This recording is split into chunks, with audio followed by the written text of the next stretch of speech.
Right.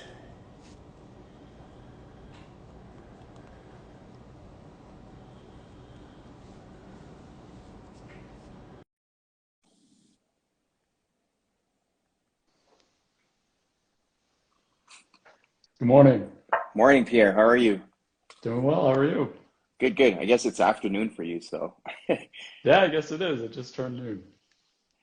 Yeah. Well, thanks for joining again. I guess Thank we you. liked, you're welcome. I think we liked doing the first one so much, we're doing another one here. Yeah, we are. So I guess today you wanted to talk about, or we wanted to talk about toxic labels.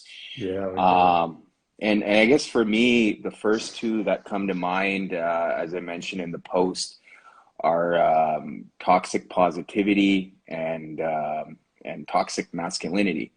Anything else that comes to mind for you? No, I think those are the two big ones. I mean, I Okay. think I think they're huge. Yeah. And even the term toxic alone sort of warrants its own, maybe its own definition. Yeah. Yeah, Yeah. I get curious about how you see it. Yeah. Well, I guess one of the things I was curious about and wanted to get your thoughts on, do you actually think we could also have toxic beliefs in a certain context, right? Yeah, of course. Of course. I mean, I think to the point that we made last week, the idea of labels generally can be pretty subjective when there's not a clear definition. And in this case, what might feel toxic to one person may not feel that way to another. And so uh, I'd say in extremes, anything could be potentially negative, which I think is generally kind of the marker of what's commonly labeled as toxic. Yeah, I agree. I think anytime you take it, I guess anything to an extreme, you could potentially consider it toxic, and that's where I think if we were to like maybe get into breaking down toxic positivity, I think that's where at least that's my view on it is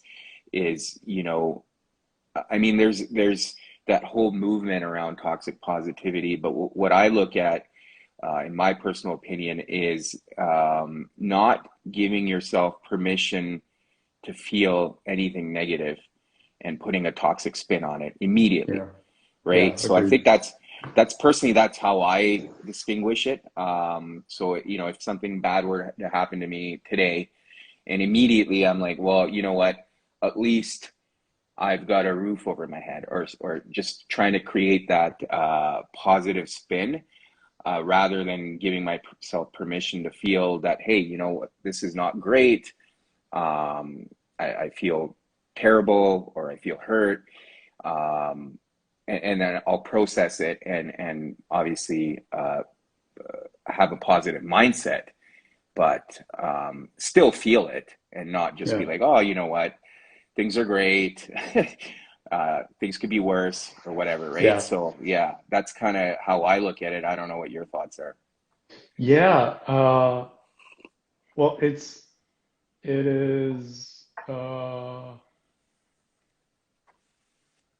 akin to making sure you're not minimizing the experience by trying to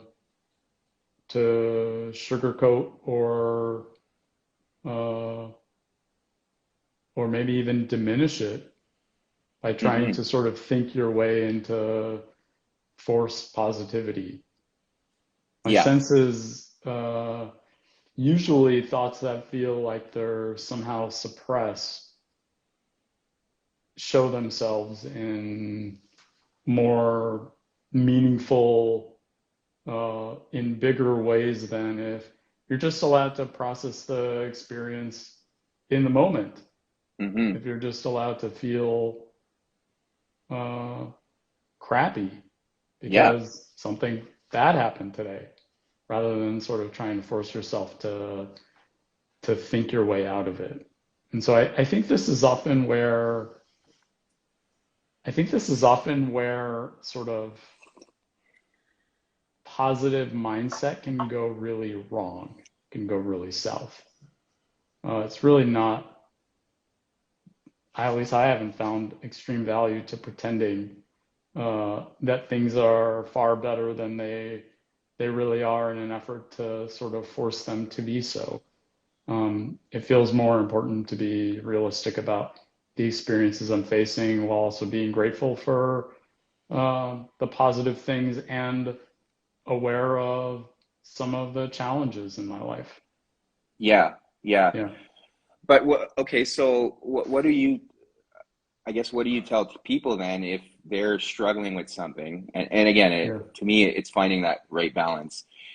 They're struggling with something. Obviously, when you fall into that negative pattern, it's hard to get out of it. So, yeah, to your point, it's finding that positivity, but not taking it to the extreme. And I think one of the challenges I see anytime someone says something positive, again, it depends on the context, but if someone's yeah, saying positive, then you've got all these people on that toxic positivity movement shaming that person, saying, well, no, not everything, you can't just pretend everything's fine. But at the same time, you also need to be able to, while you are processing things, have a positive outlook, yeah, of course. and a positive mindset to be able to work yourself through it. So, how do you find that right balance? Yeah. Uh, I suppose I suppose the word authentic comes to mind. I mean, gaining awareness and or attunement to what is actually emerging for you, whether it's it could be judged as positive or negative in the moment, feels uh, like such a valuable part of, probably a valuable part of the work that we both do uh, with men, but really with anyone. That there is a place for being grateful, for having awareness to the abundance that we all have, while also naming challenges, naming the feelings that emerge from them, naming the sort of assumptions and judgments that emerge from them without getting too attached to those judgments, Hmm. recognizing that there is some value in the middle ground. There's not value in lopping off a half of all of the experiences that we could have just Yeah, because they might be viewed in the negative somehow. And yeah, so maybe just building awareness and acceptance to what emerges without hanging on excessively to either end of the spectrum or anything in between. Um, Usually that's sort of the start of not getting too caught up in the negative mindset or the negative space, while also not forcing upon yourself or the positivity that may not feel resonant in the moment. yeah, Yeah, yeah, yeah. No, and I think I want to highlight a couple of things you mentioned there. So, one is obviously gratitude, right? And yeah, being able to find that in those moments, so you're not getting overly consumed by whatever you're experiencing. yeah, Um, and I think the other piece also to highlight is the absolute terms. So as soon as you start ruminating and saying, "Hey, I'm this always happens to me," or good things never happen to me, yeah, you're basically manifesting that in your life, and it's kind of the belief you're creating. And that's where I was kind of earlier alluding to that whole toxic belief, right? I think there is negative beliefs, but then when you're taking it to the far extreme, yeah. that's where those beliefs can become toxic, and you just can't get your way out of it. But when you say authenticity, what are your thoughts on that? Because I mean, I've explored that a little bit recently, and I think not to go off on a tangent from this discussion, but I think Yeah, there's a challenge with authenticity too, right? Where we are told to be authentic, but yeah, that in itself, I think, is I look at it as growth. It's being authentic is like a never-ending journey because I believe we truly can never be fully authentic. There's Sure. always something we struggle with that we can't just put out there. Yeah. Yeah. Yeah. Agreed. Uh, Agreed wholeheartedly. I think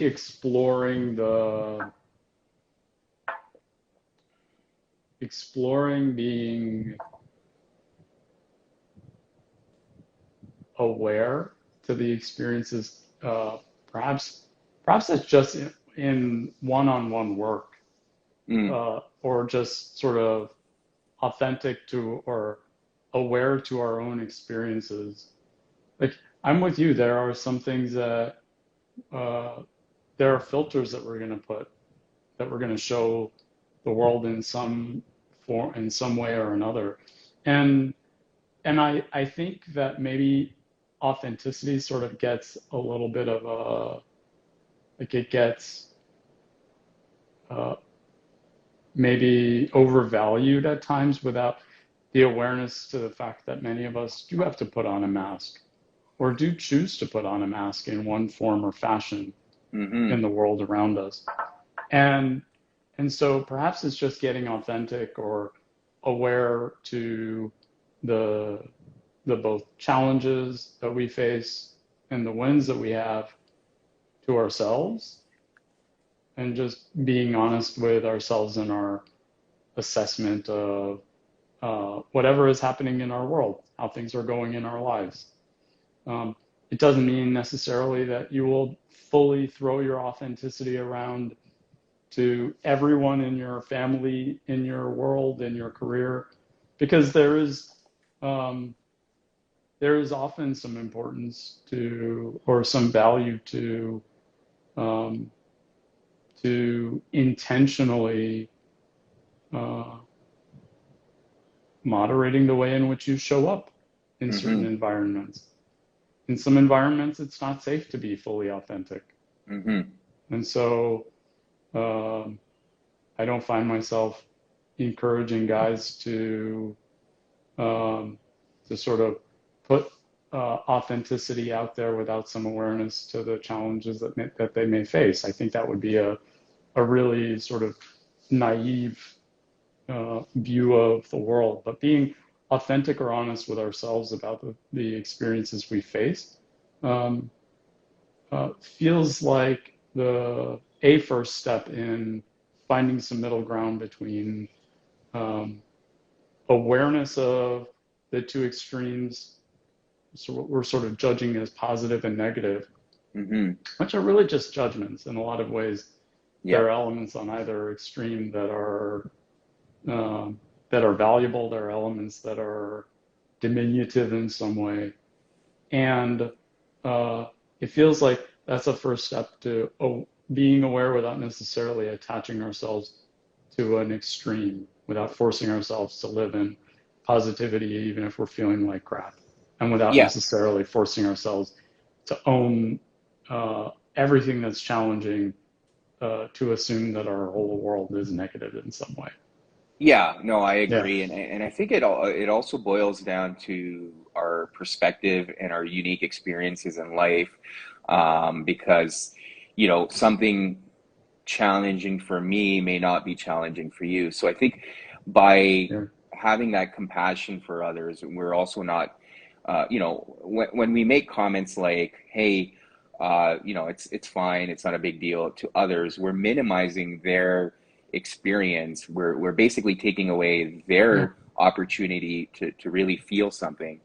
And I think that's where toxic positivity can also be harmful in that sense because we're telling others that, hey, don't experience that. Yeah. so so that's yeah, I think that's where it is problematic. But at the same time, I think everyone should have that permission to feel something, to experience it, 100%. and not minimize it because like if I'm experiencing something which I know in my mind that is probably not a big deal to most, Yeah. doesn't mean I'm not allowed to experience it. And I think you should be able to experience it and then work your way through it. So yeah, that's kind of my thought Yeah. on it. Yeah, fully agreed. Fully agreed. I think it often emerges because the recipient of the comment might feel uncomfortable with uh, the awareness of a challenge or the awareness of the person across from them suffering in some way. And it's almost like we want to say something of value. We want to say Hmm. something to bring someone up. Uh, and and we've seen this said so frequently without like opposition that it's become kind of an okay thing. I don't think that there's really value to it. I mean, it's certainly not something that I ever find myself saying in any of the spaces in which I've lived, whether that's Hmm. uh, as a coach or as a psychiatrist or as a friend or family member. There's really never been value to saying just look on the bright side or uh, so many people have it worse than you. It's ultimately undermining and minimizing someone else's experience. And there are ways to normalize the experience, or there are ways to put things into perspective without, to your point, diminishing the experience that another person is having. It Hmm. actually doesn't serve to connect us in any way. It's not inspiring. Like, I don't know, Furkhan, it's kind of barfy in my eyes. And maybe Yeah. that's like part of why it strikes people as sort of as toxic. It doesn't it doesn't read well. Like people Hmm. don't it doesn't sort of engender connection or positivity. It's sort of this like forced experience. Yeah. And I think generally uh, most things that feel like they're imposed upon us uh, can are just like they're off-putting. There's just kind of something yucky about them, and so they don't end up serving us all that well. It's sort of Hmm. like someone else trying to control a situation. Um, it doesn't actually end up affecting the outcome that it intends. Yeah, yeah, no, I agree. And I think this will probably be a good segue into our other toxic label. But one of the things I've really focused on working myself as an kind of development area this year is really changing that fix it attitude and Yeah. really just listening. So Mm. anyone when they, I mean, it's a struggle. I'm not gonna lie, I really Oh struggle yeah. with it. But when people come to me, whether they're dealing with something or they just want to talk, quite often they just want to be heard. They don't need a Yeah. solution or they don't need me to fix it. And in the past, my default was, okay, well here's all the things you need to go do. Now go do them, and your problem's going to go away. Yeah. And to your point, it's being forced upon, whereas that person probably already knows what they need to do. They just need to be heard.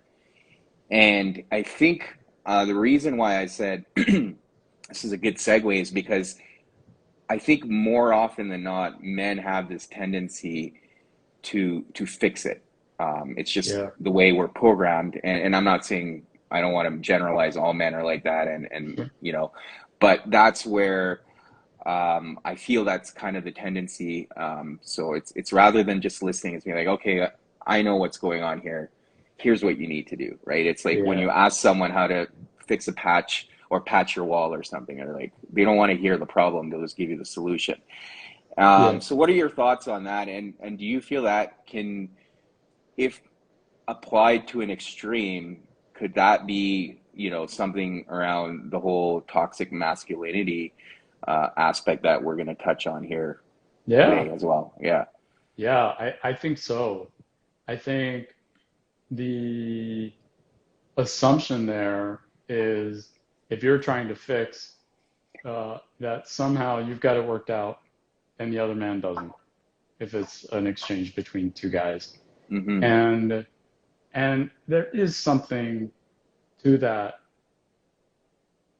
Um, again, that doesn't necessarily support uh, brotherhood or doesn't necessarily support some friendship or connectedness, it actually ends up serving in some ways as a sort of subtle, potentially like diminutive experience. Like I've got it figured out. You just need to go do X, Y, and Z to correct your situation and, you know, call me when everything is fixed.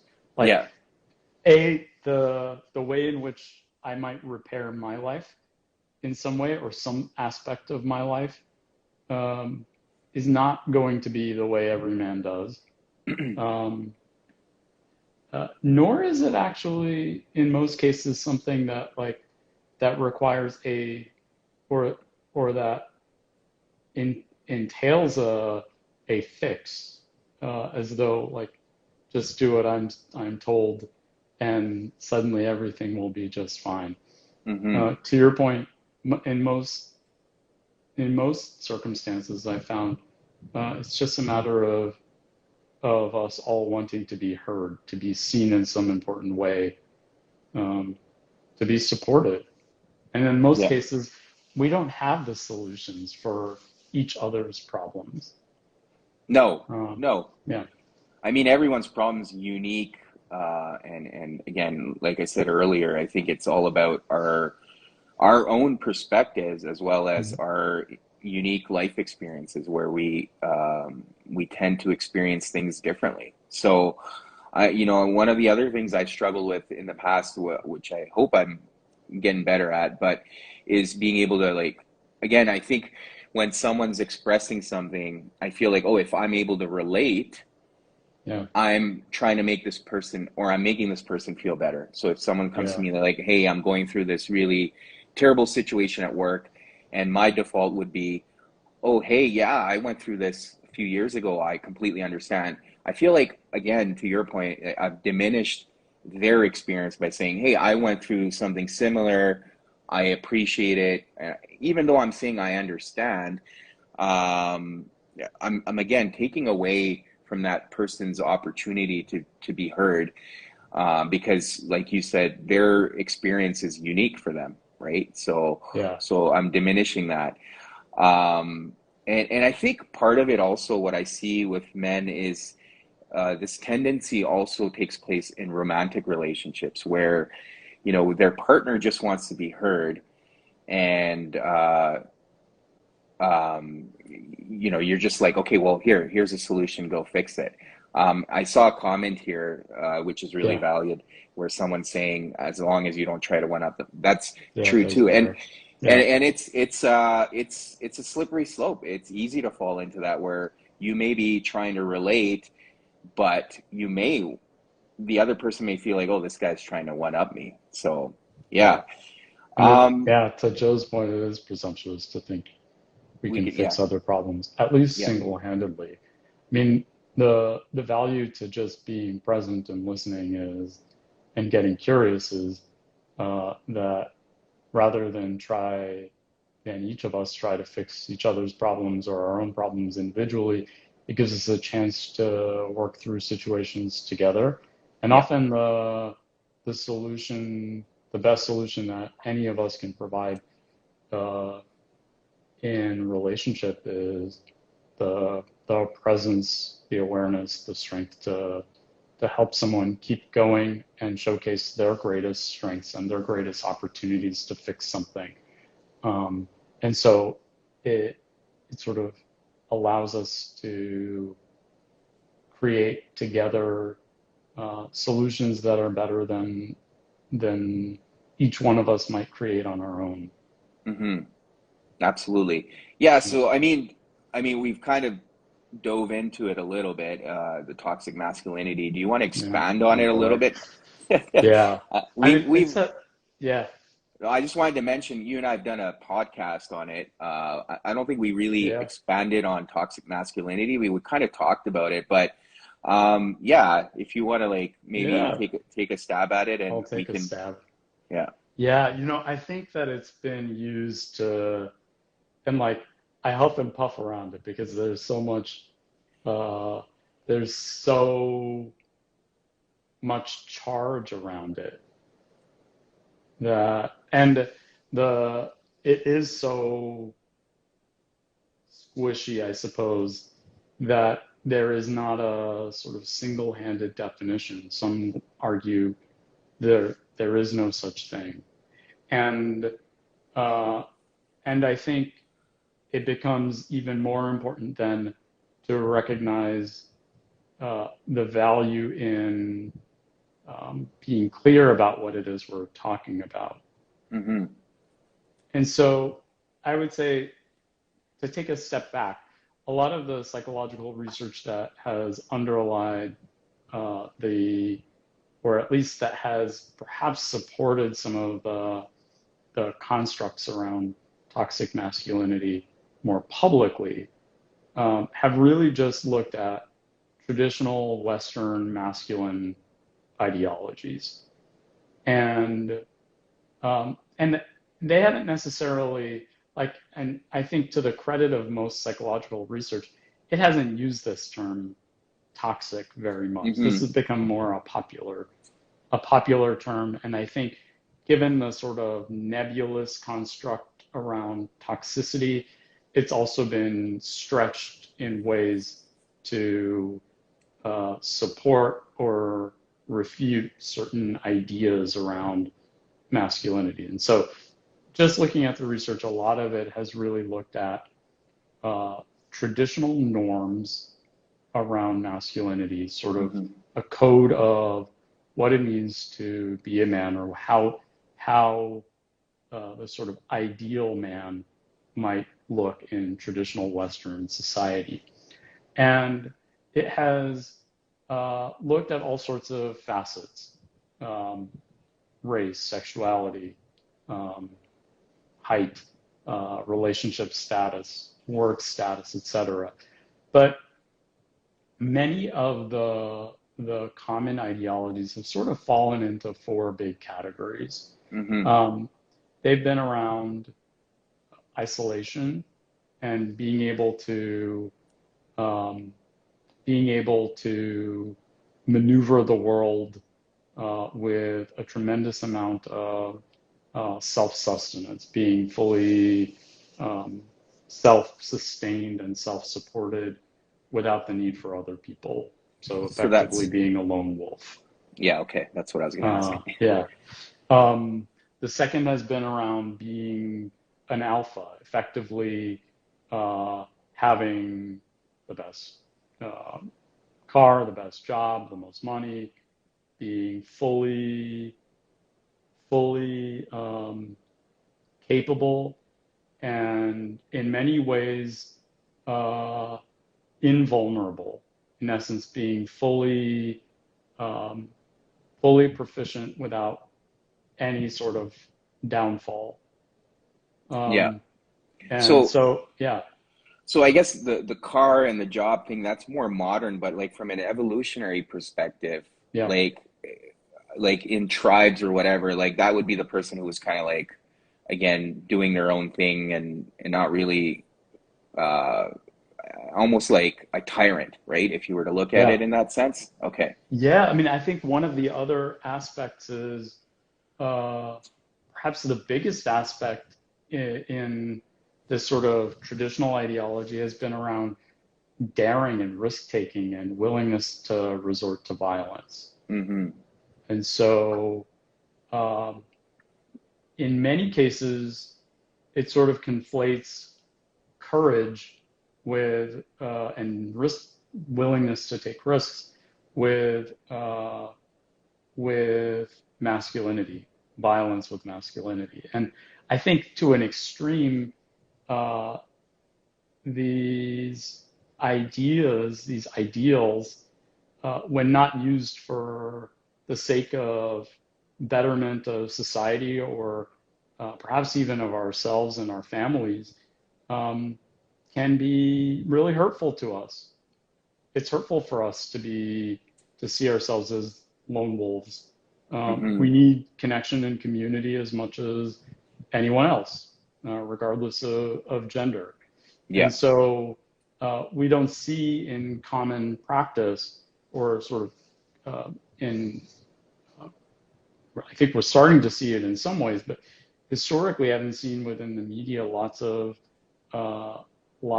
modeling of a man who sees value within his community, who may not be a tyrant, who Hmm. may be proficient at his craft, but also willing to expose his own vulnerabilities because we all Yep, have them. absolutely. A man who's courageous, potentially willing to take risk, but not willing to do that at the expense of the lives and safety and happiness of other people. And so, um, from from this sort of the more rigid mold around Western conceptualizations of masculinity comes this sort of this toxic, the potential for toxicity, meaning um, common or socially acceptable or normative ideas about masculinity that don't create positive effect. And Hmm. usually I would say also don't create positive outcomes for the man himself. Right. And Yeah. so that might be seen as uh, over dominance, aggression, um, frank unwillingness to admit vulnerability, being so achievement oriented that we're willing uh, to walk on other people, to Hmm. walk all over other people, being so daring or risk taking that we assume that it's a show of masculinity. Right. That's really when I think we've seen, or at least I've seen, the experience of what is normative or what's expected of a man can just be used or showcased in a very sort of even kind of a caricature way that ultimately serves nobody. Hmm. And I would say that that is sort of how I might conceptualize the construct of toxic masculinity. These sort of normative, um, perhaps loosely acceptable, but still socially acceptable behaviors that might otherwise hurt people, including the man himself. Yeah. Yeah. And I think again, similar to toxic positivity, again, it's when you take those kind of constructs and apply it to them to the extreme, that's where it becomes toxic. Yeah, So I know you touched on two, like the lone wolf and the alpha, but you mentioned there's four. So yeah, what are the other two? And maybe we can kind of maybe the other thing I would want to chat about is again the labeling of it. When you yeah, display certain characteristics, but not all, right? So yeah, maybe yeah, if you want to expand on the other two, and then we'll talk about how the labeling can be also toxic in a way. yeah, sure. So the four ultimately are avoidance of all things feminine. And I think we see this in sort of implicit ways from growing up. And even those of us who, uh, who might want to support young boys to becoming um, men who feel rather confident in the way that they show up and don't necessarily have to feel like they have to order just the right drink or like have to worry if something is too pink because Hmm. somehow it diminishes them as a man. And even like talking about these things sort of get naturally brings a chuckle because it's so like it it's so societally produced in many ways. So the first is avoidance of all things feminine. Hmm. Um, Avoidance or being the sort of um, the big wheel, being the alpha, being the lone wolf, and being willing to dare, if even to the point of violence. And so, Hmm. the four aspects tend to be avoidance of feminine qualities, uh, being effectively uh, completely proficient at things without vulnerability, being self-sufficient without the need for anyone else, and being willing to dare, if even to the point of aggression. Hmm. Yeah, Yeah, and I guess of in terms of that, avoiding the whole anything that's feminine, I think that Yeah, also it can be applied to men not being able to like or not feeling comfortable with their emotions, yeah, for sure. not being able to cry in front of everyone, or just not being able to cry at all because in their mind they program themselves to think that's feminine.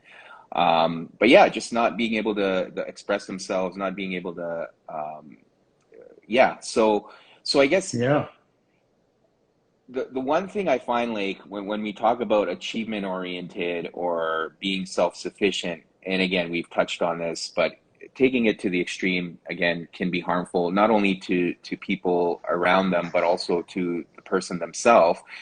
But because this label has become very used in the media and on social media specifically, I think there's again, which we touched on last week, is the mislabeling, where yeah, if someone's just achievement oriented and they're not walking over other people, it's just something that they're achieving whatever goals they've set for themselves. The mislabeling of that person as being, oh, this guy is exhibiting toxic masculinity, and that's where I can see it becoming a problem when we don't fully understand these terms or labels and throw them out yeah, without appreciating the impact it can have on the other person on most the receiving certainly. end. Yeah. Yeah, and I think to your point here, these are not necessarily implicitly negative. Like, uh, it's okay for men to like blue things, uh, and perhaps to avoid the expression of emotion in certain circumstances when it's Mm-hmm. valuable. It's helpful for us to be self-sufficient Mm-hmm. and to be confident in our crafts and in what we do, and to be willing to dare or be willing to be courageous when it's in service of good. Mm-hmm. And so it becomes really important to recognize that the toxic moniker, given that it's so fuzzy, can be used to encapsulate even sort of adaptive, normative, um, acceptable experiences that might be more common to men. And so I think it's no wonder then that there's so much charge around this topic, because we've Mm-hmm. seen this sort of toxic term thrown around. And I think to sort of piggyback on our commentary from last week, whenever there's these sort of charged terms get thrown around, naturally there's a level of defensiveness that is going to emerge that only actually hurts it only hurts the term. It only actually hurts the discussion in a lot of ways, because it means we can't perhaps open up about some of the qualities that men might see as masculine, that women might see as masculine, that anyone might see as masculine, that are actually really adaptive. Mm-hmm. Um, and that may not necessarily be uniquely limited to men, but might be seen as a part of the construct of what a man aspires to be. Mm-hmm. Like, I, uh, I aspire to be as self-sufficient as possible in many ways. Uh, and that's great. If it comes to the point, though, that I'm shoving people out of my life, uh, it ultimately does me a disservice. And so Mm-hmm. there is a fine line, and I would say it probably is quite variable for many different men. Like, some men may need more self-sufficiency than others. So knowing the line at which something starts to become toxic uh, is really a challenge. I would say the times at which, and I don't usually use the term anyway, in large part Yeah. because there is so much charge that it's almost meaningless at this point. Um, but the question that I do ask is this serving you? Um, is this a story you're telling yourself about how you want to show up as a man because this is an assumption of how a man shows up, or the story you've been told around how a man shows up? Um, is it actually in service of that story, A? Is it in service of the people around you? Is it even in service of you? And Hmm. in most cases, the stories that we've been told growing up and throughout our lives about being more on the extreme um, don't serve us. And so it becomes an opportunity then to question, well, what does serve? What does serve me? What does serve my family? It Right. might serve me, yes, to be prepared for, to be courageous. Does it serve me very much to like get into altercations uh, where I throw my strength around just for the sake of proving myself? Not really. Yeah. Yeah.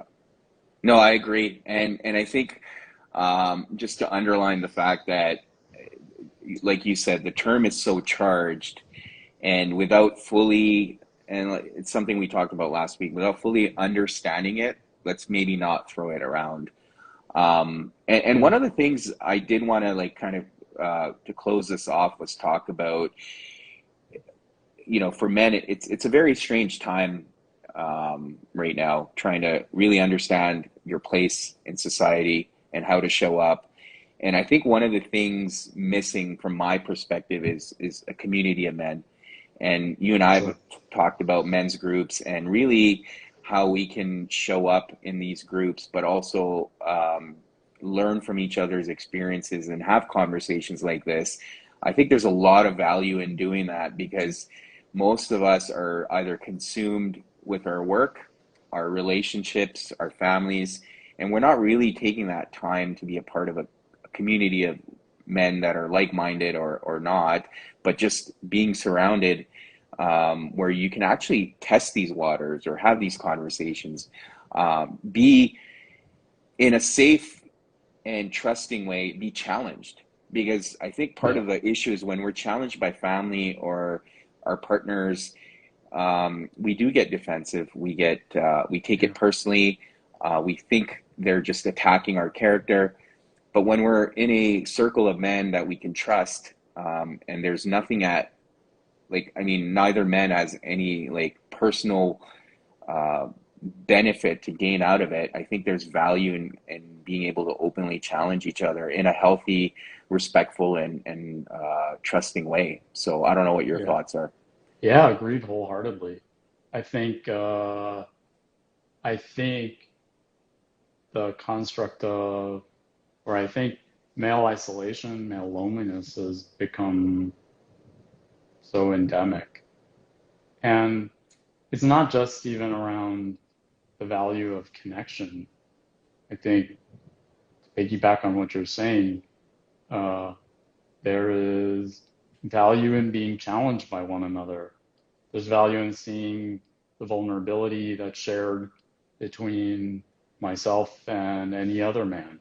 Hmm. Uh, it also serves to challenge the stories that we might tell, that we need to show up with a tremendous amount of invulnerability, or we need to be on all the time. Hmm. We need to know exactly what's happening, like know exactly what we're doing and where we're going all the time.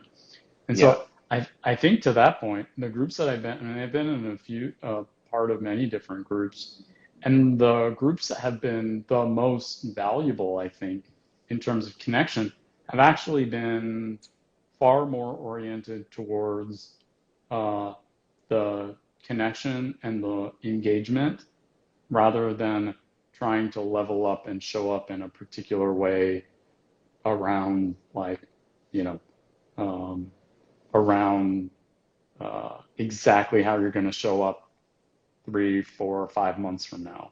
They're far Hmm. more oriented to building a community of men who can support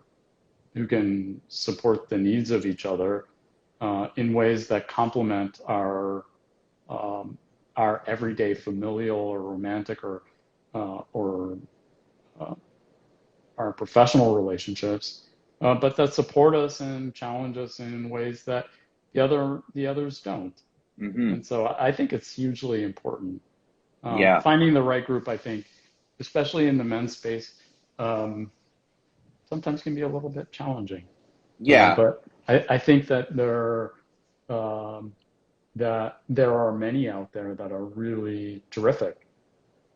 Yeah. Yeah, no, no, absolutely. And I think part of it is also with that whole, I think for men, there's that aspect of not feeling understood. And I think being part of these circles or groups can be really helpful.